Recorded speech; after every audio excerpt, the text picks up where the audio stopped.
Good morning. Good morning. That's a lot better, thank you. Good morning and welcome again in kind of our, this might be the official midpoint of CNU 27, and I got it right this time. I'm so happy to see all of you in the audience, and I want to just know who's having a great time.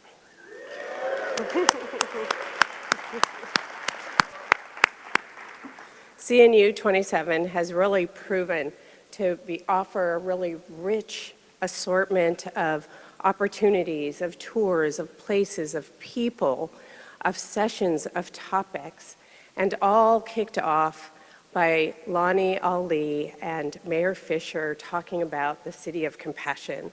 And I trust and I hope that all of you have taken their words with you through all of the sessions and all of the tours this week. So this is an important plenary. We've got a great speaker lined up today, Donald Shoup. And this is also a time to kind of feature or introduce you to your national board.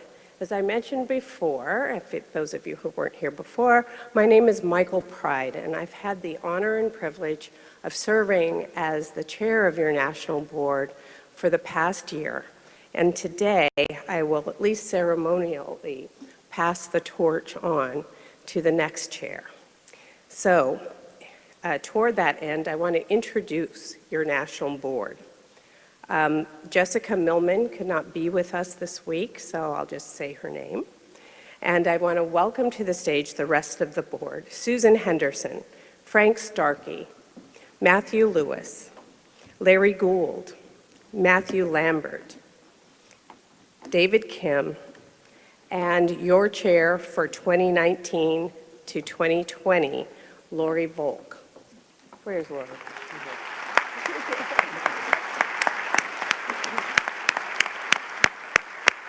And of course, our CEO and president, Lynn Richards, is also a member of the board. So here is your national board. Thank you.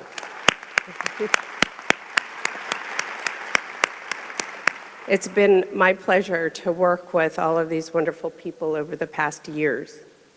I want to officially kind of make my board chair report. Really has 2 items on it. One we've dispensed with. I've introduced you to your next board chair. And the other point is for what was been for me the highlight of not only my year as board chair, but also my service on the board for the last few years. And that is the adoption of the board statement on inclusion, which is kind of the highlight of a couple of years of discussion, as I mentioned to you earlier. And I think we're going to be able to cue it up, but I'll read it to you. So for more than 2 decades, CNU has been working at the building block, neighborhood, city, and regional scales to create more inclusive places and equitable communities. All of this work is reflected within CNU's Statement on Inclusion, initiated by the Board of Directors in March of 2016 and formally adopted in September 2018. Is the slide coming up, or do I have? Okay, cool. We, the National Board of the Congress for the New Urbanism, challenge, encourage, and support all members of the New Urbanist movement to reaffirm the Charter's commitment to building great places for all people, regardless of background, race, income, or ability, and to create a more inclusive, engaged movement.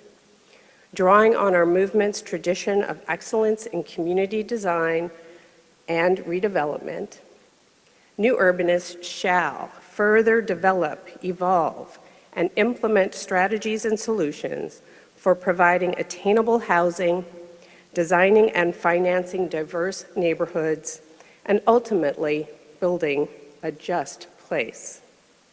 The promise of the Charter to build and make economically viable, stable, and environmentally healthy communities within a coherent physical framework can only be fulfilled by identifying and confronting exclusionary policies, practices, and behaviors, by empowering those who have been most affected, and committing ourselves to accelerating actions and strategies that foster more inclusive communities.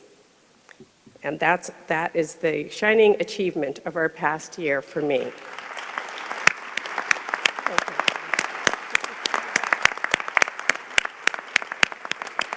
I am incredibly proud of this board and the board members who have served before and have since rolled off the board, who contributed to all the really deep and often difficult discussions that led to that statement, which I think is pretty powerful. So if you want to read it again, you can access it on the CNU website. All right. So with that, I'm going to turn over the stage, the podium, to Lynn.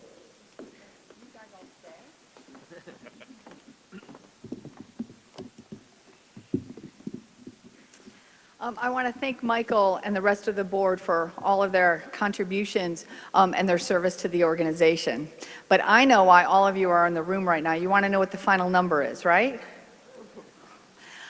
So to give you a little bit of context, Savannah was a record-breaking Congress at 1624, and Providence, which kept that record for about 13 years, was at 1305. And as of this morning, and still people are coming in, we didn't quite break the Savannah record. We're at 1587.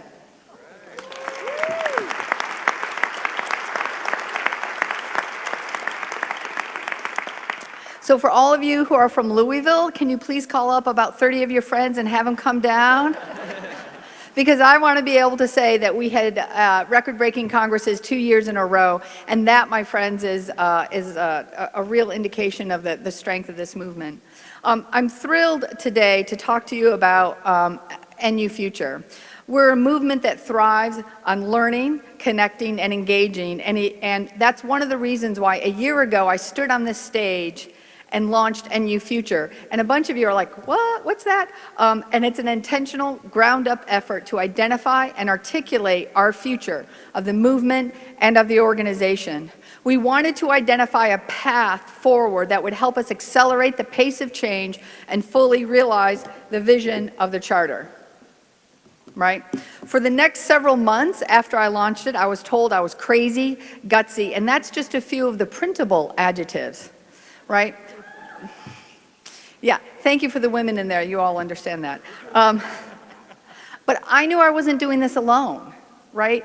I was doing it with all of you, the amazingly talented and insightful members of CNU. You guys, come on forward, because right now these are some of the folks who have contributed, but anybody else in the audience who contributed at all in any aspect over the last 12 months on NU Future, I want you up on stage, because I'm not telling you what the results are, I'm articulating what you all have said. All right, nobody else has come down. Don't be shy. Because I knew I wasn't crazy or gutsy. I was merely providing a platform for you, the members of CNU and our allies, to give voice to your ideas, your inspiration, and your innovations. Right? Oops, I gotta go back one.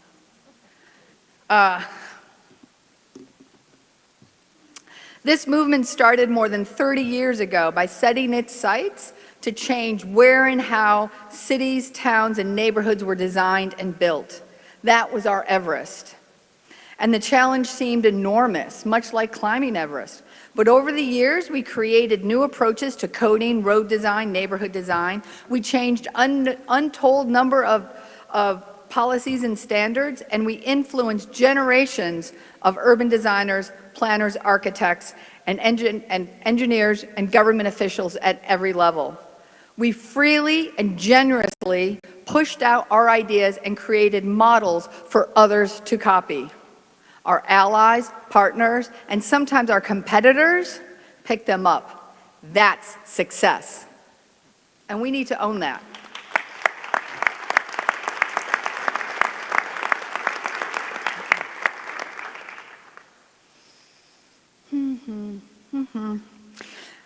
Now our Everest is pretty crowded, and while new urbanism is still difficult to do, we've mastered everyday urbanism. It's time for us to find our next summit. In these turbulent times, we're all searching for a path to a better future.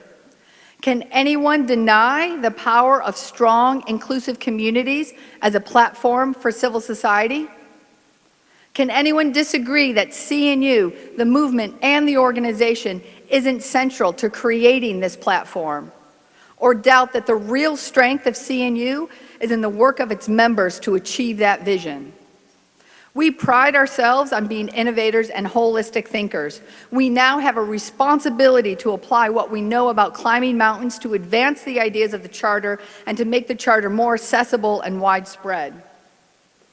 With NU Future, we unleashed a desire to think broadly and boldly. We had more than 500 members participate. Meetings were held all over the country, including in Austin, Baltimore, Cincinnati, Fort Wayne, Louisville, New York, the city and the state, Salt Lake City, Tucson, and San Francisco. The founders got together for a Founders Weekend. Next Gen had a place summit gathering in Cincinnati. Several longtime CNU members and about a half-dozen like-minded organizations met for our Allies Council. And dozens of chapters met to discuss and to debate and, frankly, to have some fun. Because what's the point of doing this if we're not having fun, right? We had more than 150,000 engagements on social media. And at the end of the day, I was anticipating hundreds of ideas. I was anticipating that the board had a huge task in front of itself to narrow down and to try to articulate back to what you all heard. But quite uncharacteristically, you all pretty much spoke with the same voice, a small handful of what you all consider priority areas. Designing and planning alternatives for a changing climate. Impacting and accelerating the future of mobility solutions and innovations. Providing viable housing and transportation options for underserved communities. Addressing the unique challenges and opportunities facing our legacy and Rust Belt cities. Thank you, Dan Bisden. That came directly from you, and everyone's right behind you.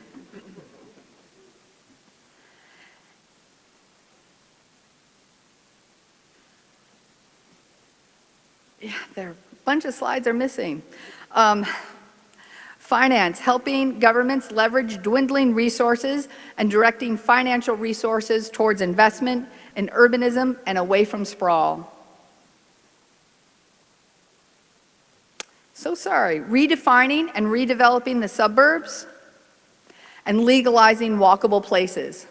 Those are the 7 benchmarks that through 150,000 engagements, over 500 members all spoke more or less with the same voice. And then I need to add that social equity and justice was a cross-cutting theme. It wasn't set as a stand aside. It's like we have to ensure that the practices and approaches of new urbanism help achieve equitable and inclusive communities. These priority areas also provide us a roadmap of how we, the organization, can help support, amplify, and connect your work. For the last 2 years, I've been working to understand where we, as an organization, can significantly add value and contribute to these conversations. I've been identifying ways that we, the organization, can significantly accelerate your work. And again, where we fit into the myriad of organizations. From this effort and from this research and from everything that you all have said, the CNU National Board identified 3 areas as CNU National's priorities for the next several years. Convening a community of practice for equitable and inclusive communities, expanding incremental code reform across the country, and accelerating design and planning alternatives for a changing climate. Are we a think tank or do tank? We're both. And I think that's really important. For every single meeting I've been in, people have asked, are you a think tank? Are we a do tank? You know, what are we? Are we a member organization? No, we're both. We innovate ideas and we help implement that. We leverage the innovations of our work of our members to deepen and expand the impact. And that's the only way we're going to accelerate the pace of change. It's a unique partnership that no other organization or movement follows. I don't need an R&D department of innovation. And then we, in your lifetime, you're not thinking. The strength of our movement are the new faces that show up every year, up here to attend our Congress for the first time, and hoping to find a movement that reflects your values and your passions. I hope you see your future with us. And I want to thank you for your vision, your leadership, and your belief that we can do this, that we can create a platform for civil society. Charter. Thank you very much. All of us on the board have really been inspired by all of you who have communicated your concern, your compassion, and your passion for this work of making great places for all people.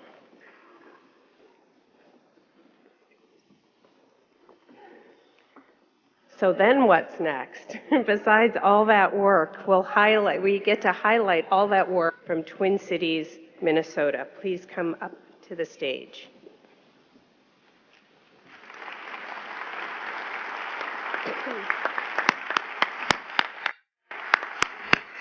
And Kelly. And how we can approach our design, our realm to incorporate. I think with that, I want to say we have our official welcome with the video might help us do that.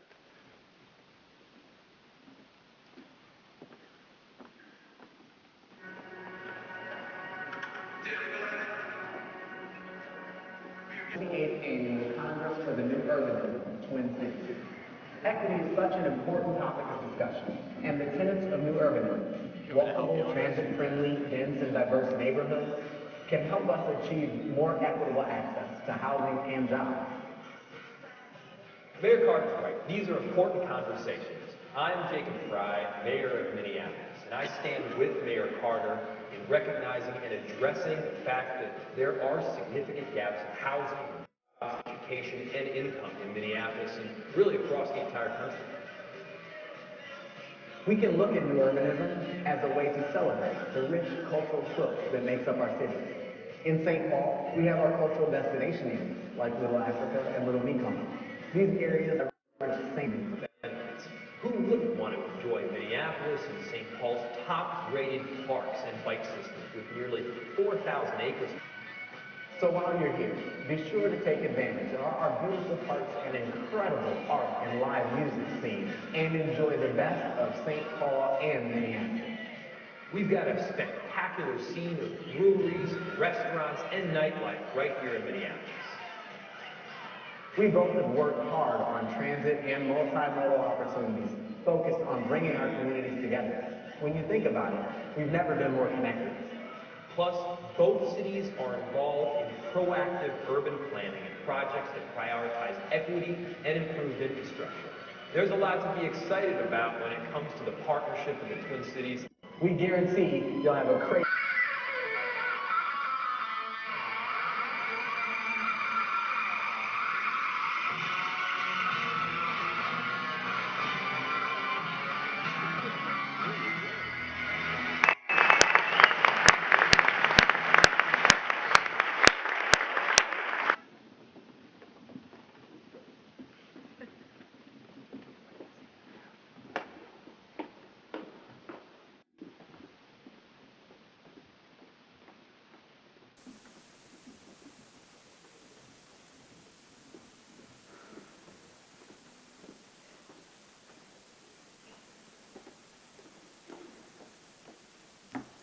That is a large committee. And those are just the representatives who came down to Louisville, so pretty impressive. There's something really special about every city in which Congress has been convened.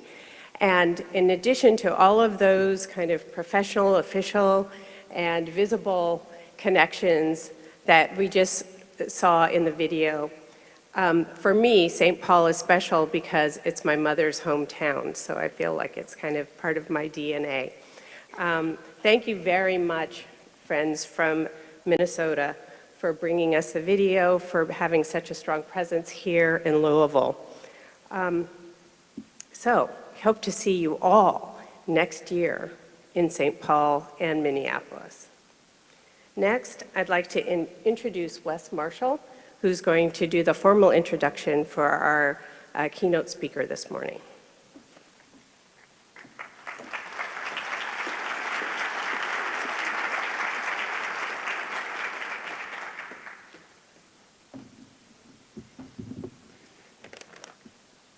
Hi everybody, I'm Wes Marshall. I'm a professor of transportation at University of Colorado Denver and one of the co-leaders of the Project for Transportation Reform here at CNU. And I have the great pleasure of introducing Don Shoup to you in a second. Before I do that, I want to talk for a second. One of my favorite things to do at CNU is ask people their origin story, like what brought them here. Because a lot of us are superheroes, and like any good superhero, there's a lot of good origin stories out there. Many people started in some horrible situation, ended up going to a place where it was the opposite, and they had sort of a realization that things could be different.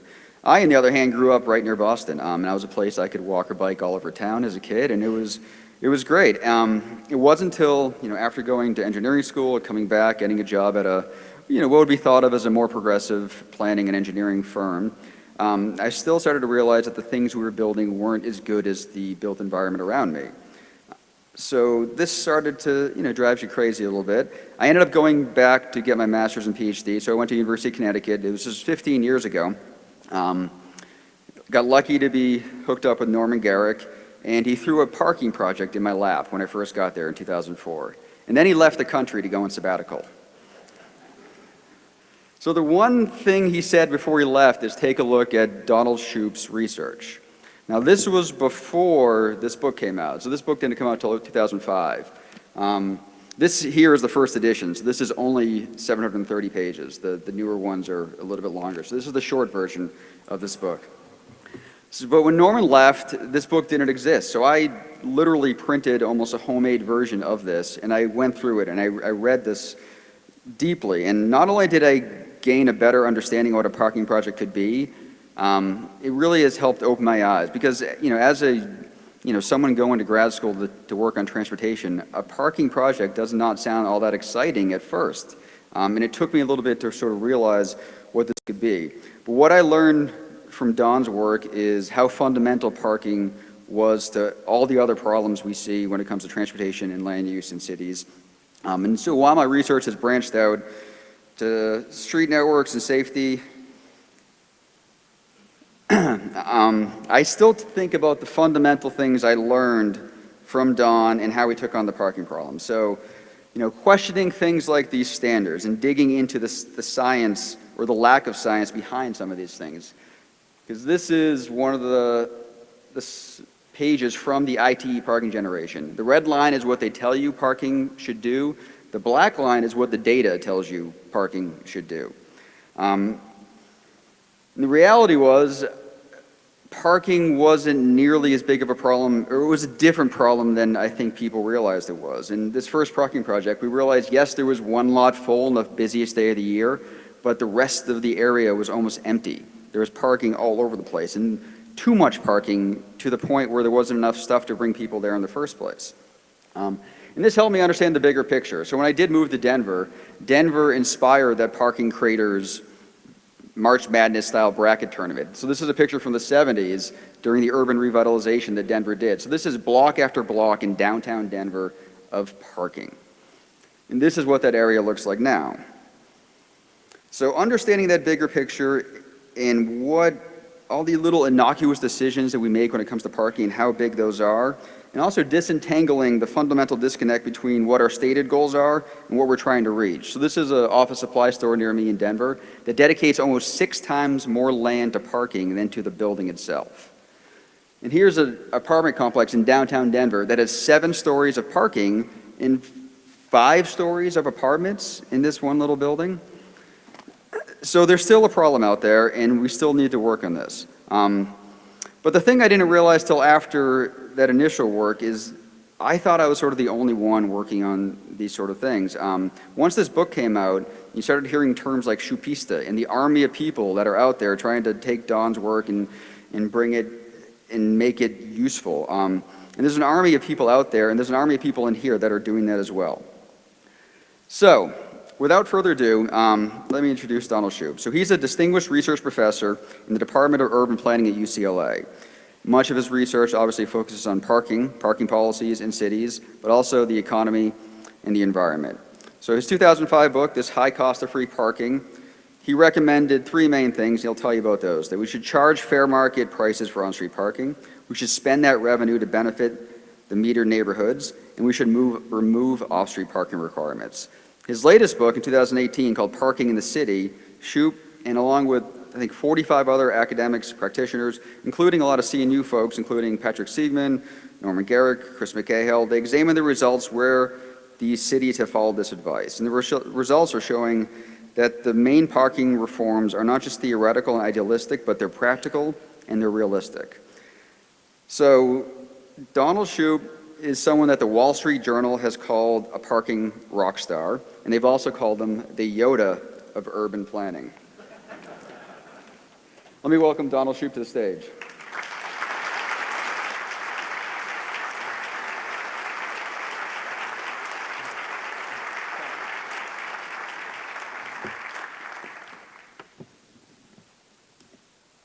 Well, thank you for giving me the opportunity to speak to you today.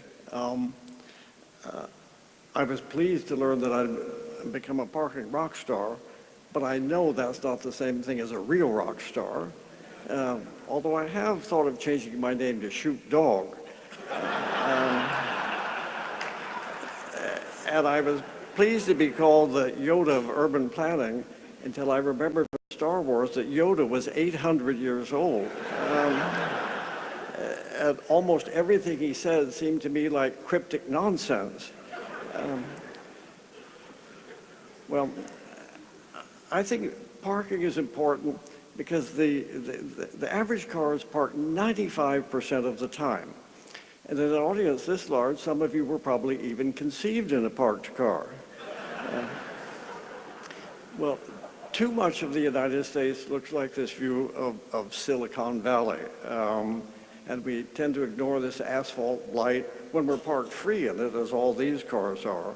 But parking is free to us only in our role as a driver, because we pay for it in every other aspect of our lives, whether you're a tenant, an investor, or a homeowner, or a taxpayer. Somebody has to pay for that parking, and it's everybody except the driver. And this pattern just continues everywhere throughout Silicon Valley, because that's what the city of San Jose, where this is, that's what the city requires. Here's the parking requirements for San Jose. I just converted them into the size of the parking lot for 1,000 square foot of the building. The green is the building and the red is the size of the parking lot. So for a restaurant, the parking lot is 8 times the size of the restaurant itself. And you wonder, where do these parking requirements come from? Here are Louisville's parking requirements. You certainly want everybody to drive to a tavern, don't you? Maybe you hope that everyone in your fraternal club will come to your funeral. Louisville does exempt the downtown from parking requirements, but these apply everywhere else in the city. And like every city's parking requirements, they look scientific, as though planners must really know something. This goes on for 10 pages of the zoning code. How could that have been legislated without somebody knowing exactly how many parking spaces are needed everywhere? But I suspect that no planner in Louisville or any other city could rationally explain the origin of these numbers. Well, there are two different views of parking requirements. The conventional planners' parking requirements, this was from 1944, and the city of Los Angeles, the county had understood at that time that you really have to have as much parking as there is building. There's as much space for cars as there is for people. But there's a new view of this, and that comes from the Congress of New Urbanism. And I think that most of you probably subscribe to the new view. But even in the new view, there are still parking requirements. Here's from the Smart Code. And conventional Euclidean zoning says that the size of the building determines the amount of required parking. But the Smart Code turns it on its head and says that the amount of parking determines the allowable size of the building. And the parking requirements are not, they're certainly lower than conventional requirements, but they're still there. The Smart Code requires 3 spaces per 1,000 square feet of retail, and this is the only limit on the allowed floor area. And they're not low for a city center. Say, Louisville has no parking requirements at the center. So in some ways, the Smart Code's parking requirements are higher than in many other cities in their downtown. But they're lower than they are in the rest of the city. Well, where do planners get these numbers? They come from a book called Parking Standards. This is the first page of 8 pages of parking requirements. The book is called Parking Standards, as though standards are certainly, they must be a good thing, but the report says nothing about standards. It doesn't say what parking requirements should be. It just said this is what the parking requirements are in other cities if you want a copy of those parking requirements. So there are 700 different land uses because every land use has to have its own parking requirement. And here is the first page of it. These are the parking requirements for an adult land use. For 8 adult land uses, adult bookstore, adult massage parlor, adult toy shop, things like that, how do planners know the difference in the demands for all these land uses? And this is published by the American Planning Association. If you think that's what planners think that America ought to look like, we're in trouble. And when you look at the parking requirements, each one taken alone looks a bit sensible, say, especially if they're per person. So for a barber shop, needs 1 parking space for the barber and 1 person in the barber chair. But there are gender differences that are a little bit hard to explain. But they all seem to require at least 1 space per person, except for religious uses. And even then, there are gender distinctions. But when you get away from the number of people, we rely on the number of spaces per 1,000 square feet, which is sort of easier to understand. But anytime is more than 3 spaces per 1,000 square feet, that means the parking lot is bigger than the building. But that doesn't work for some land uses, so you have to get a little bit more inventive. But it has to be per something. And so planners have troubles with this, and even for the afterlife.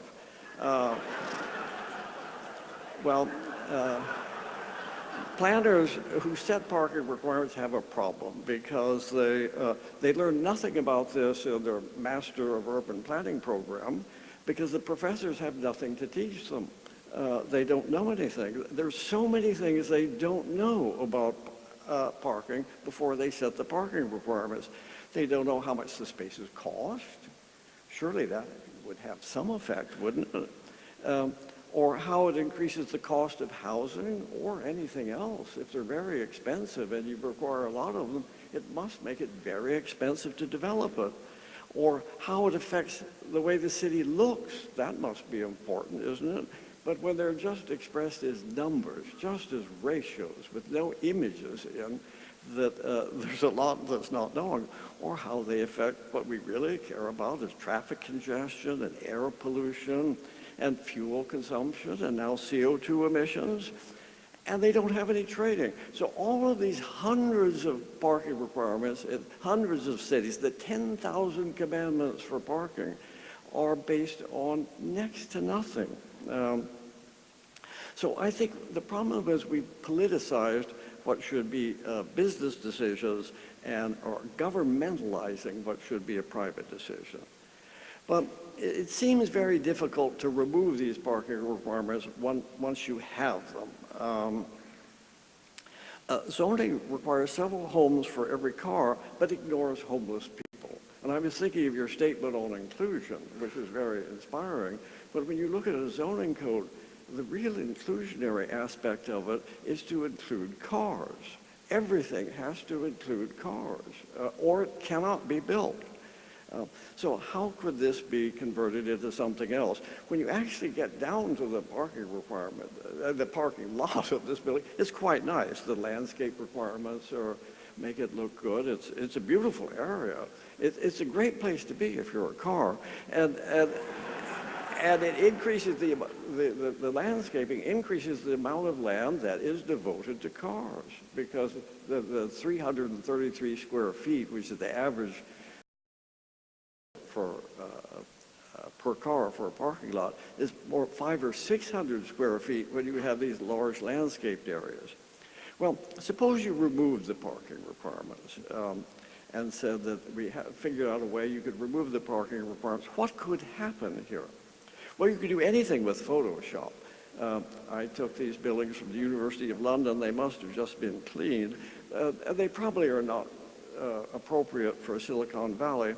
So I took some buildings from downtown Los Angeles, more garden variety downtown buildings. They're 6-story apartment buildings with ground floor use. I think there's a school on the ground floor.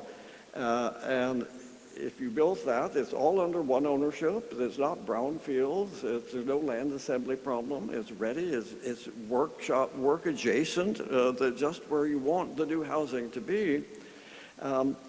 And it doesn't cost anything to the Cisco Systems, is the owner of this campus, as it's called. And the people could walk across the parking lot to work, I suppose, if they worked there. And if that worked out, you could add another bit on the perimeter, these, as you call it, liner buildings. And if it turns out that that's much more profitable than empty parking spaces, you could just keep on going. And if you're walking along the sidewalk, it would look like a real city. And it would provide a lot of housing where we really want it. This is what it looks like in downtown Los Angeles. And it's certainly better than a parking lot. It may not be the best building for the site, but it's certainly better than a parking lot. So I think that there are a lot of very good effects of these liner buildings for parking lots. That consider all the complaints that we have in Silicon Valley, that there's terrible traffic congestion, there's terrible air pollution. I think if we built these buildings, it would create jobs. It certainly increase the housing supply, because our housing is wildly expensive. And just think there's this land waiting for it to be built on. The commute is terrible. The traffic congestion is the worst part of your day. Certainly will import fewer cars and fuel, because we can import cars and fuel. We can't import apartment buildings, so it would create jobs, I think. And certainly the things that we really care about is traffic congestion and air pollution. If you want more housing and less traffic, you shouldn't require all housing to include parking.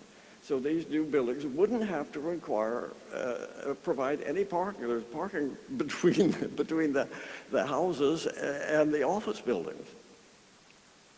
And there's a lot of technology that is now available for charging for parking. And I think when I go to parking conventions who sell this equipment, I always say it'll increase the demand for this technology. And we have to say it could even help save the planet. So as Wes said, I recommend 3 basic things. Is you can't get rid of these parking requirements until you manage the curb parking properly. Is that if you began building over this off-street parking with housing, you're going to increase the demand for parking at the same time as you're reducing the supply. So you have to charge the right price for curb parking, which is whatever the price is that creates a few vacant spaces. Equilibrium between demand and supply, when there are about 1 or 2 open spaces on every block, about 85% occupancy. It's the lowest price the city could charge and still have 1 or 2 open spaces. And then to make this politically popular, if you spend that money to pay for public services that the residents want. I was talking to somebody from Massachusetts earlier yesterday, and I was trying to think of, well, what is it in the town of Newton, Massachusetts, that would cause people to want to charge market prices for permits? And I said, well, maybe you could shovel all the snow off the sidewalks. And that's a terrific problem, and one that had never occurred to me, I'll say. In Los Angeles, we need to have the sidewalks repaired. But whatever the neighborhood thinks is the most important thing, I think you ought to start by asking the neighborhood, well, what is it that you'd like to have? Would you like to have free Wi-Fi in your neighborhood? Would you like everybody to have a free bus pass? We can pay for all of these things if we start charging for curb parking. And this revenue return, to be very flamboyant about how you spend the revenue to benefit the residents, who are the ones who are the stakeholders. And then you could reduce or remove off-street parking requirements, and then this freedom from parking requirements will allow you to have these liner buildings that I was showing. Well, San Francisco was the first city that has started doing these demand-based parking prices. To give you 1 or 2 open spaces on every block. It's very easy to state what is the goal. The city council abandons the idea that we'll set the parking requirements. We're going to set the result we want to see. And then it's up to the staff to adjust prices by time of day and location to get the result. And the city council can just look at the street and see whether the staff is doing a good job. And if they are doing a good job, they'll see that the prices are right. So the price is not terrible, especially if it ensures everybody that they'll have a good place to park. In San Francisco, when it started this policy, they very wisely hired graphic artists to explain what the issue is. That in this case, 1 block is over-occupied and the next block is under-occupied. You think, well, suppose we could adjust the price up on the crowded block and nudge it down on the uncrowded block, and you just shift 1 car from the crowded block to the uncrowded block. Then you'd have exactly what you want everywhere. Now, some people think that charging market prices for public on-street parking is too heavy a lift. It's a huge social change, like Prohibition or the Reformation. But if we can't move 1 car from a crowded block to an uncrowded block, what can a city do? So I think that the price is just right. Not too low, not too high, but just right. And if you do that, you'll avoid the problem on the left-hand side, which is seeing that all the spaces are occupied, cars circling, waiting to see somebody leave a curb parking space, or on the right-hand side and seeing just what the drivers want to see. This is really the great price for drivers, because that's exactly what you want to see, and most of you are drivers, I'm sure, that this is what you want to see when you arrive at your destination. And they also were wise enough to commission a video to explain what they were doing. It only takes a minute and a half, and I think it's probably more valuable than the rest of my presentation, but I'll let you look at this. Finding a parking space can be frustrating and time-consuming. It's estimated close to a third of city traffic is caused by drivers circling while looking for a space. Some drivers just give up on double park. This clogs our streets and needlessly pollutes the air. These cars slow down public transit and get in the way of emergency vehicles. And drivers focused on finding parking create a hazard for pedestrians and cyclists. There is a better way. San Francisco is testing new parking technology and a flexible approach to pricing that is designed to make parking work better for everyone. SF Park's goal is to have at least one parking space available per block. That way, drivers can park near a specific destination without the need to circle the block or double park.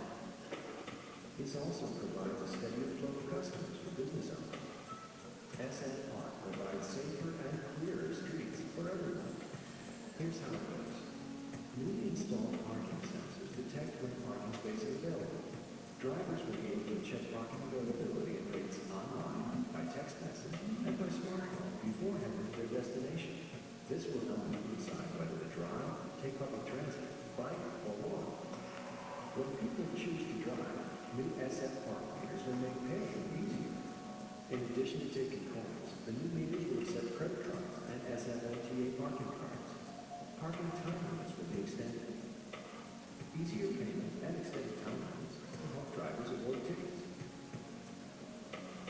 Prices at city-owned parking garages will be adjusted to provide an attractive alternative to meter parking.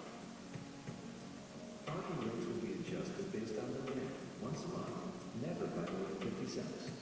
So in areas where it seems nearly impossible to find a parking space, rates will increase until at least one space is available most of the time. And in areas where open parking spaces are plenty, rates will decrease until most of the empty spaces fill, or until rates bottom out at as little as 25 cents per hour. SF Park is designed to ensure that drivers easily find an open space near their destination. Well, that was before the program started. It's not as easy as the video makes it sound. It's not a plug-and-play operation. It took just an immense amount of work from very dedicated public servants to make this work. And the basic thing that happened is that everybody, including me, thought the prices would go up, but on average the prices declined because down to 25 cents an hour, starting out at a minimum of $2 an hour, that many blocks went down to the minimum allowed, which is 25 cents an hour, because many blocks had been overpriced in the morning. If you have the same price all day long, it's going to be too high at some times and too low at others. And there were so many times in the morning where they just had to keep lowering the price of parking, which is good for business because if you're a coffee shop or something like that, a breakfast restaurant, it brings more customers to your store. I think it should go down to zero if necessary.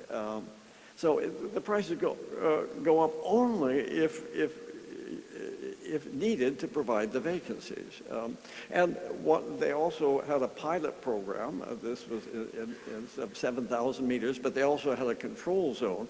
The pilot zone is the blue line, and the control group is the gray line. And so the sales tax went up in the area that started demand-based pricing. So you can't say that demand-based prices are going to hurt business because they found exactly the opposite.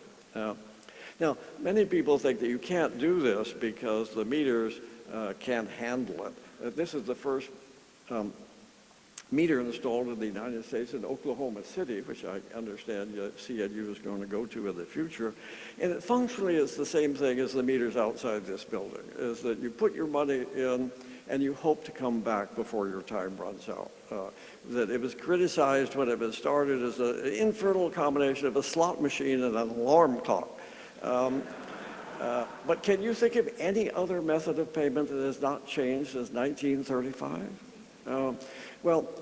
Fortunately, since my book was published, there's been an amazing explosion of parking technology. That this is that the meters, even though they're electronic here, they're the same as the original ones in 1935. Here's an example of one that's now outmoded, but it's on the UCLA campus.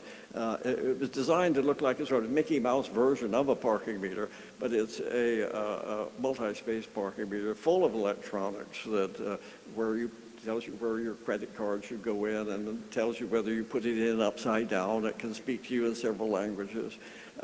But it doesn't tell you what the price of parking is until you press any button on the meter, and it tells you the price at that time. There are 4 different prices during the daytime.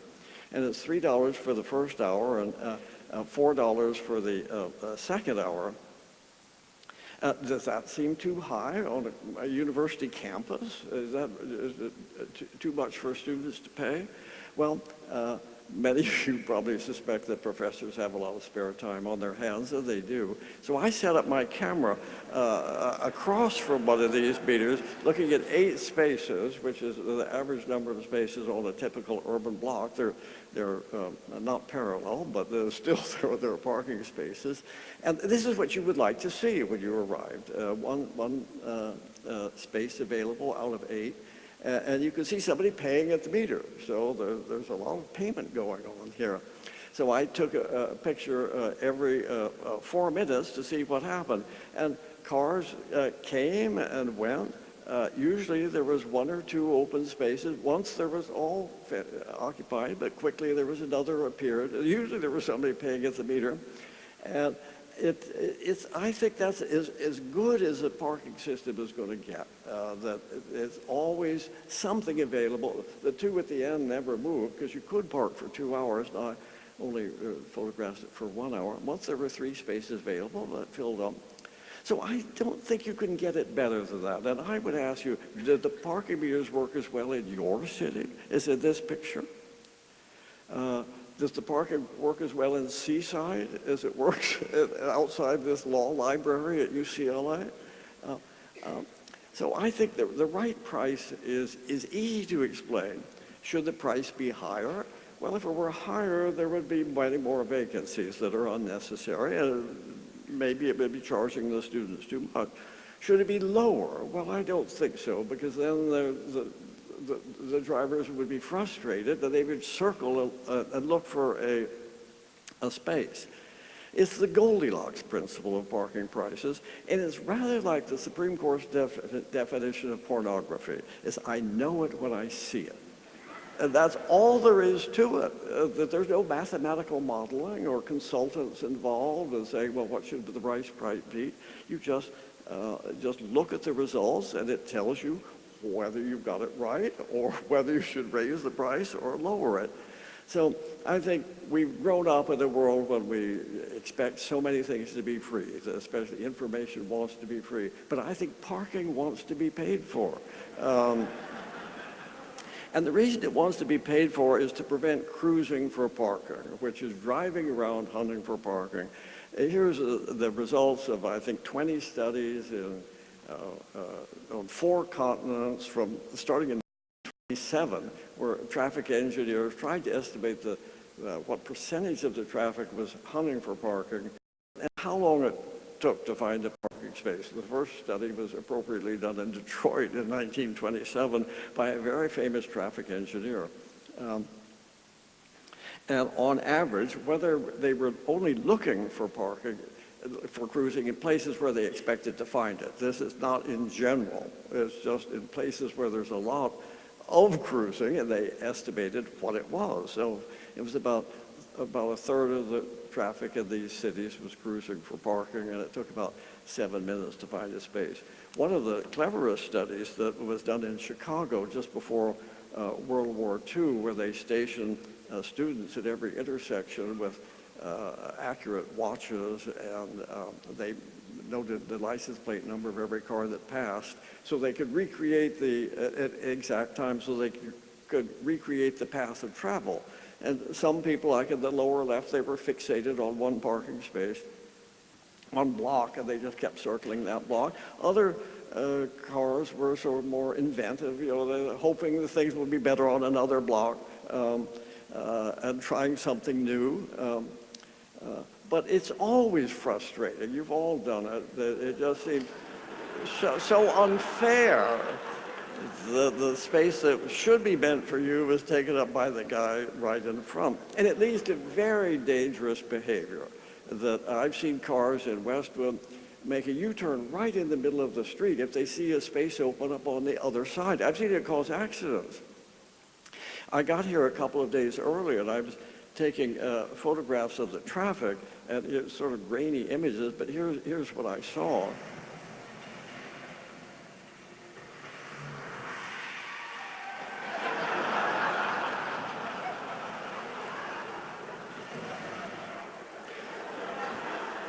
Well, I was able to interview the driver afterwards.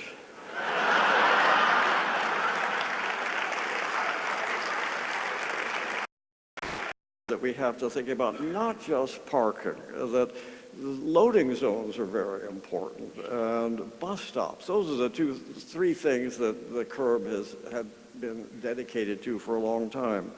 But now we have bike lanes and shared bike stations, outdoor restaurants, and places for Uber and Lyft to stop. There's a lot of competition for the curb, and keeping it free and with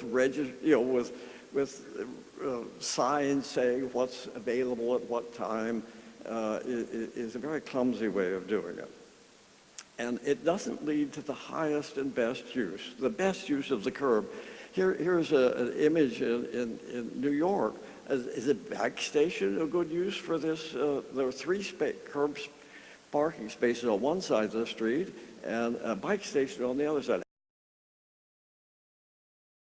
Parking spaces versus from the bike station, that there are 200 people in an hour arrived and left from the bike station and just 11 from the parked cars. So I think that if you just look at the results, you'll find that maybe there are better uses for the curb than one or two or three parked cars. Empty cars. Are empty cars the best use of this valuable land in downtown? And by the way, I should say, I think Louisville has, at least in the area that we are, has done wonderful work on its managing the curb. It's very handsome. The meters seem to be properly priced. So I think to make this market solution politically feasible, the cities should create these parking benefit districts to use the revenue to pay for public investment on the metered streets. And this should create the political support for the policy of Goldilocks prices for curb parking. Let's look at Pasadena, which was a site of the CNU several years ago. It was after the parking meters were installed.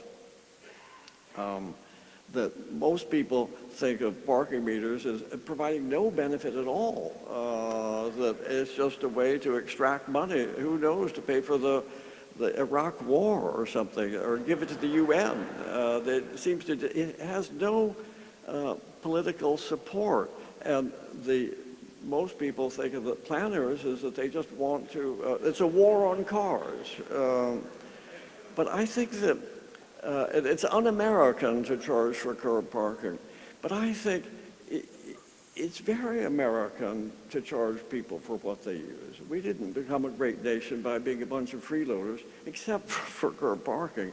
And here's a picture taken during the 1984 Olympics in Los Angeles, near the Coliseum. But it happens at every event at the Coliseum, is that the nearby residents park their cars on the street and rent out their driveways and backyards for the ticket holders. So if the residents know that they're going to get the money, they understand that it's a valuable resource. And they have, many of them have regular users, people who come to their house every time they go to the Coliseum. So I think it is, if you use the revenue properly, that people understand the necessity or the appropriateness of charging for parking. And in Pasadena, they had had free parking forever. And the old Pasadena had been one of the premier shopping centers in the United States. But it had decayed like so many downtowns. Here's some quotes from the plan for old Pasadena. They were wonderful buildings in terrible condition, rather like what Louisville must have faced when it started its revival. And here's what it looks like now. 30,000 people on a typical weekend come to just walk around and enjoy the area. In the past, all the buildings were empty above the ground floor, and even the ground floor was empty for many of them. Well, what led to this change? That I think it was these parking meters with revenue return. The city wanted to put in parking meters. The merchant said, no way, that'll chase away the few customers we have. They knew that their employees parked on the street and moved their cars every 2 hours to avoid getting a ticket. But they thought that there's not enough parking for our customers, and that if you charge for parking, our employees can't pay for that. But the city finally offered to return, if we put in the meters, we'll return all of the revenue to what you want most. And they had a vision, a new urbanist vision, I would say, of what they wanted. They wanted to rebuild all their sidewalks, which were in terrible condition, and to have historic street furniture, and street trees, all the public amenities that a good neighborhood would have.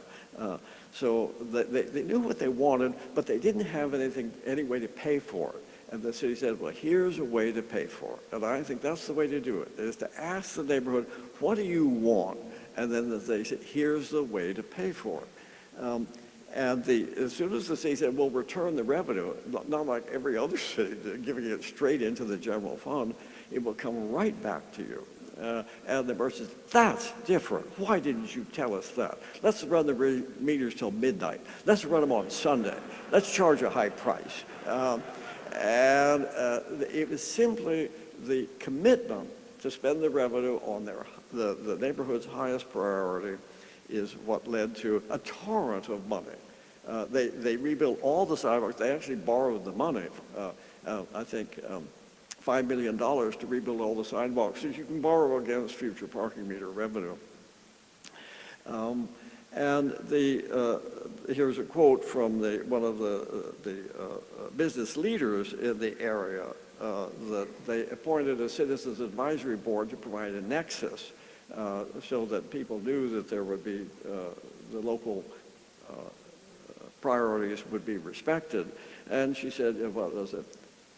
When we figured out that the money would stay here, that the money would be used to improve the amenities, it was an easy sell. Now, how many times have you heard that parking meters are an easy sell, running them until midnight and on Sunday?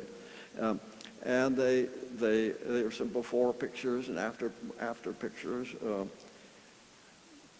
that they took off years of paint and to restore buildings, and as you know, historic preservation is very expensive. But once the city had done what only the city could do, which is to improve all the public amenities, the private sector came through what only the private sector can do, is to invest a lot of money in historic preservation. Previously, it wasn't financially feasible to restore old buildings because, you know, if you follow the regulations for historic preservations, you have to do a good job. And the rents would not support the preservation. But once the city had done what everything it could to improve the public amenities, then the private owners restored their buildings. Here's an old tire warehouse that had been empty for many years. It became a department store with no parking. And here are the alleys that are typical American alleys full of dead animals and mattresses and things like that. They cleaned it up, put the wires underground and planted trees, and now they're for outdoor cafes and things like that. The people just love to come and wander around in the alleys in Pasadena. How many cities have alleys that people want to walk around? This was a commercial slum 35 years ago. So I think these parking meters with revenue return made a huge difference. So I think these parking benefit districts have several advantages, but when you think of it in terms of how the city works, that it's a transportation demand management tool, that you don't want people driving around hunting for parking and saying that there's a shortage and we ought to build more parking structures and things like that. So it has, as a transportation tool, it's very valuable. But I think it's really more valuable in places like Pasadena as an economic development tool. Because it makes parking easy to find, it increases the business climate and property tax revenue, employs many people. Just think, how many people did that area employ before we put in the parking meters? Almost very, very few. But now there are many, many people earn their living there. So I think that there's a lot of political support across the political spectrum for market-priced curb parking. Say, on the left, it pays for public services. It increases public spending. And on the right, it decreases regulations. So I think you can get, if you have market prices with revenue return, you can get a lot of support from very different groups of people, especially those who want to see more public spending, and people who think that the best way to handle these things is to rely on markets and less than government regulation for minimum parking requirements. That I should include is charging the right price for curb parking, spending the revenue in the area, and removing off-street parking requirements so that the parking requirements don't impede the reuse of older buildings. That you can't say, the city won't say you can't open a restaurant here because you don't have the required parking, because there is no required parking. You can do what you want with your building.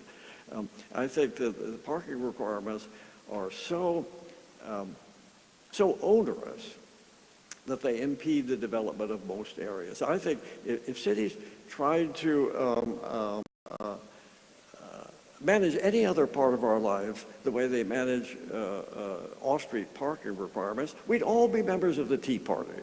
So I think that if you're looking for ideological support, there are people who will understand that, yes, the government had been intruding in a very inappropriate way. Environmentalists have a lot to gain from this policy. Usually when I get invited to other cities, it's the Greens who manage it. They think I'm an enemy of the car. And I'm not an enemy of the car. I'm an enemy of parking subsidies. And I think that environmentalists have a lot to gain. And certainly businesses will see that it unburdens enterprise, that they don't have to provide any required parking. And certainly the new urbanists will see a lot of benefits from this, I think, because it can pay for better street design, and it can lead to higher density without being overrun by cars, maybe higher density with fewer cars. And libertarians will see that it increases the opportunities for individual choice. It leaves it to the individual property. We can't ignore the property rights advocates who will see that there are fewer regulations on land use. And certainly developers will see it's up to them to decide how much parking to provide. They're the ones who know who their customers are or their intended customers are. And they know how much parking spaces cost and how it'll affect business. The residents benefit a lot because it improves their neighborhood. And certainly affordable housing advocates have a lot to learn from this or to benefit from this, because you don't have to provide 2 parking spaces for every affordable dwelling unit. and neighborhood activists. There are many of them who like to devolve decisions to the neighborhood level, to say they're the ones, the neighborhood should be the one to decide, do we want parking meters and the revenues, or do we not? It should be a local decision. And I think the biggest beneficiaries will be local elected officials who won't have to spend endless hours debating whether to increase the price of meter parking by 25 cents an hour, and meetings that go on till midnight about the most trivial parking issues, with all the city elected officials having to pose as being experts on parking, and when they're really just bored to tears with it. What will we do with all the cars we won't need? Well, here's a sculpture called long-term parking. I do like that. And what about all the parking garages that we built and that we won't need? Well, there are better uses for them, at least if you have young people available. Well, a planner can't do anything better than to conclude with a quote from Jane Jacobs. And I think we aren't a wealthy country because of what you and I have done. We live in a wealthy country because we were born here, or we arrived here. And we owe a lot to the past. And I don't think we're making enough gifts to the future. I think our parking policies are preventing us from making gifts to the future. And for those of you who are, for whom climate change is a very high priority, the parking requirements are the opposite of gifts to the future. It's stealing from the future for our welfare.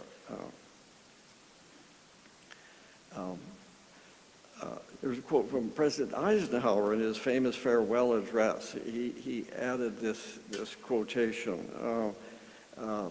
And we now seem to be plundering the resources of tomorrow at a rate that President Eisenhower could not have imagined. When you look at all these gargantuan parking garages in both cities, including Louisville, you think that they're just for cars, just for empty cars. And if you look at the world through parking eyes, you'll see that these large parking garages are nowhere near full. They're expenditure without any benefit. Well, it's not often that you get a university professor ending with two quotes from two Republican presidents, but Abraham Lincoln, of course, was our greatest writer, and I think our case is due. And it's time to think anew about parking and to act anew. Well, I think the parking problem, no matter what we do, the drivers will always complain about parking. Unless General Motors succeeds in a program that has been kept under wraps from now, but if they succeed, that the parking problem will disappear.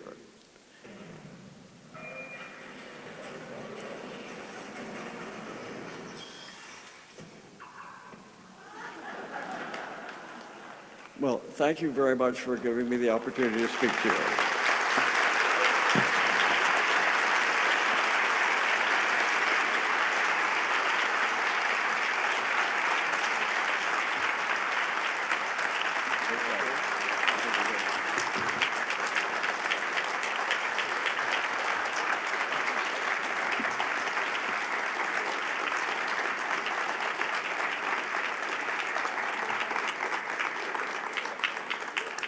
So thank you to Donald Shoup. I hope to see everybody at the Charter Awards, at the CNU Dance Party, and for first-time attendees, it is actually a dance party.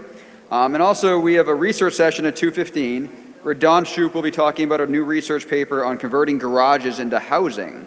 So we have him doing double duty. With that concludes the plenary. Thank you.